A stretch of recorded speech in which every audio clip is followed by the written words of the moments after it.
Kapulisan ug Cagayan de Oro City Disiplina Munat Advocacy Team nag-inspeksyon sa mga resto bar ug mga susamang establishmento kung misubay sa guidelines ubos sa Alert Level 3. Ani report ni Cyril Chavez. Karong anaa sa mas taas nga Alert Level 3 ang Cagayan de Oro City. Walay puas usab ang pagpatuman sa Cagayan de Oro City Police Office uban ang CDO Disiplina Muna Advocacy Team sa pag-inspeksyon sa mga patigayon. Sa uptown area, giadtuan sa kadagkuan ang mga bars ug KTV karaoke nga nalakip sa mga gibawalan nga mag-operate.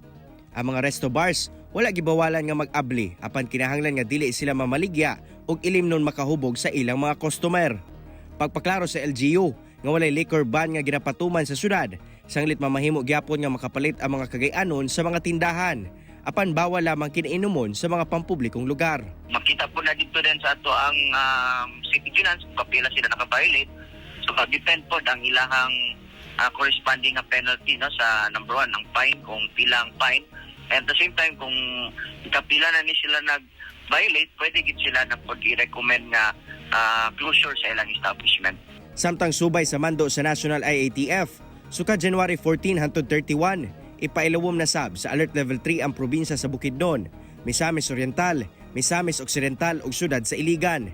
Kinihuman nga nakitaan sab og pagtaas sa mga kaso sa COVID-19 ang mga lugar. Ang isla sa Camiguin na lamang karon sa Northern Mindanao ang nagpabilin nga anaa sa Alert Level 2 status.